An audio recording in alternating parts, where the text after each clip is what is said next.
So now we will do section D of the sample paper for the year 23-24 IP का जो है अब ठीक है इंफॉर्मेटिक प्रैक्टिसेस। इससे पहले हम सेक्शन ए बी सी कर चुके हैं and now it's the time to do section D. तो सेक्शन डी में आपके पास 4 मार्क के क्वेश्चंस होते हैं। एज यू कैन सी जो पहला क्वेश्चन है यहाँ पे वो कह रहा है कि Preeti manages database in a blockchain startup for business purposes. She created a table named blockchain. Assist her by writing the following query. So SQL का क्वेश्चन है, टेबल आपको दिया हुआ है, 4 क्वेरीज आपसे पूछी गई है। ठीक है, सो ऐसे आपको क्वेश्चन आएगा जहां पर टेबल गिवन होगा और आपको एसक्यूएल की क्वेरीज लिखनी होंगी। तो एज हमने अभी दो हम कर चुके हैं पेपर सॉल्व, तो आप देख चुके हो कि आपके पास या तो क्वेरी लिखने के लिए आती है या फिर क्वेरी लिखी होती है और आपको आउटपुट लिखना होता है। ईदर वेज आपको आंसर लिखना आना चाहिए। पहला क्वेश्चन है यहाँ पे, write a query to display the year of oldest transaction. ठीक है, सो आपको ओल्डेस्ट ट्रांजैक्शन का ईयर बताना है। तो ओल्डेस्ट में यहाँ पर हमें देखना है कि मिनिमम या मैक्सिमम कौन सी डेट हम यूज करेंगे। तो जितनी लेटेस्ट डेट होती है उसके लिए हम मैक्स यूज करते हैं, जितनी पुरानी डेट चाहिए उसके लिए आप मिन यूज करोगे। ठीक है, सो लेटेस्ट के लिए मैक्स होता है, पुरानी के लिए मिन होता है। So that means I can write मिन ब्रैकेट में ट्रांजेक्शन डेट। पर मिन ट्रांजेक्शन डेट से तो मेरे पास सिर्फ डेट आएगी, मतलब पूरी की पूरी डेट आएगी। अगर आप ध्यान से क्वेरी पढ़ो तो उन्होंने आपसे ओल्डेस्ट ट्रांजैक्शन डेट नहीं पूछी है, उस डेट का ईयर पूछा है। Write a query to display the year of the oldest transaction. तो आपको क्या लिखना है, सिलेक्ट ईयर। उस डेट में से मुझे ईयर निकालना है, किस डेट में से, which is the minimum of the transaction date. So हम ऐसे लिखेंगे, जब भी आपके फंक्शंस एक के अंदर एक होते हैं तो सबसे पहले अंदर वाला फंक्शन काम करता है और उसके बाद बाहर वाला। ठीक है, सो ये कैसे काम करेगा, सबसे पहले मिन ऑफ ट्रांजैक्शन डेट निकलेगा। जैसे कि ये टेबल है, इसमें से सबसे मिनिमम ट्रांजैक्शन डेट आएगी जो कि 2020 की होनी चाहिए। सो 2020 में भी मिनिमम कौन सी है, ये वाली, क्योंकि इसका मंथ 5 है, इसका मंथ 9 था। और इसमें से अब वो ईयर एक्सट्रैक्ट करेगा। सो इसका ईयर है 2020। तो अगर आपको ये क्वेरी दी जाती तो इसका आउटपुट होता 2020, बट हमें आउटपुट नहीं बताना, हमें क्वेरी लिखनी है। So this is your answer. ठीक है, देन है write a query to display the month of most recent transaction. अभी मैंने बताया रीसेंट के लिए मैक्स लगाते हैं। ठीक है, और अब ईयर नहीं दिखाना, मंथ दिखाना है, तो बस वही चेंज हो जाएगा।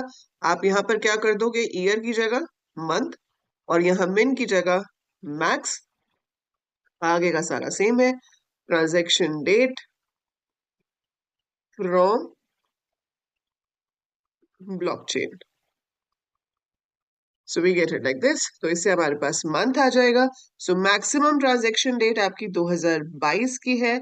7 और 11, 11 वाली डेट बड़ी है, सो 11।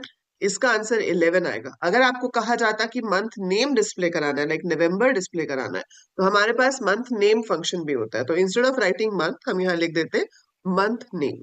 ठीक है, सो मंथ लिखने की जगह आप मंथ नेम भी लिख सकते हो, उससे वो आपको मंथ का नाम दिखाता है, और सिर्फ मंथ लिखने से वो मंथ का नंबर दिखा।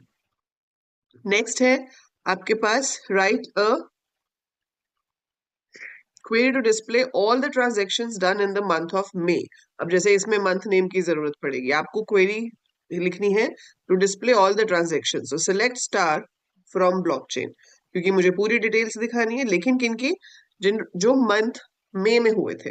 सो यहाँ पे वेयर कंडीशन आ जाएगी, where month name. Month name हम फंक्शन का नाम यूज करेंगे, ब्रैकेट में अपने कॉलम का नाम देंगे जो कि है transaction underscore date is equal to May. ठीक है, सो जहां पे मंथ का नाम ट्रांजैक्शन डेट का क्या है, मे है, उसको शो करना है। देन है write a query to count total number of transactions in the year 2022। को टोटल नंबर ऑफ ट्रांजैक्शंस गिननी है, सो काउंट करने के लिए काउंट स्टार होता है। सो क्वेरी हो जाएगी सिलेक्ट काउंट स्टार। कहां से, फ्रॉम ब्लॉकचेन, लेकिन सिर्फ उनको काउंट करना है जो ईयर 2022 में हुए थे। सो फिर आपको वेयर लगाना पड़ेगा। So where year of transaction date is equal to 2022. So select count star from blockchain where year of transaction date is equal to 2022. This is your answer. ठीक है, so this is how we have to write SQL queries. तो चाहे आपके individual रो functions हो या group functions हो, IP में बहुत इंपॉर्टेंट होते हैं। सो मेक श्योर कि आप उन फंक्शंस को अच्छे से रिवाइज करो, अच्छे से प्रैक्टिस करो। सेकेंड क्वेश्चन जो आपके पास यहाँ पर है वो डेटा फ्रेम के ऊपर बेस्ड है। This is again for 4 marks. आपको यहाँ पे बोला है कि एकम है एक बंदा जो कि डेटा एनालिस्ट है with a multinational brand. He has designed a data frame जिसकी डिटेल्स यहाँ पे दी हुई हैं। ठीक है, नाउ आपको क्या करना है, आंसर द फॉलोइंग क्वेश्चंस। तो सबसे पहला क्वेश्चन है predict the output of the following Python statement. Print df dot size. Data frame का साइज प्रिंट करा रहे हैं हम, हमने आउटपुट बताना है इसका। ठीक है, सो आएगा ए पार्ट, डेटा फ्रेम का साइज क्या होता है। फटाफट से लिखो चार्ट में और मुझे बताओ what is size of a data frame. हम कैसे निकालते हैं डेटा फ्रेम का साइज। सो डेटा फ्रेम का साइज कैसे निकालते हैं, we multiply the number of rows by number of columns. So इसमें कितने रोज हैं, 3, कॉलम्स कितने हैं, 5। तो वैल्यूज गिन लो, 1 2 3 4 5। एक रो में 5 वैल्यूज है, 3 रो में 15 हो गई। तो आंसर क्या आएगा, 15। तो इसका साइज हो गया 15। देन आपके पास नेक्स्ट है प्रिंट df 1:3। हम स्लाइसिंग करें डेटा फ्रेम की, 1:3।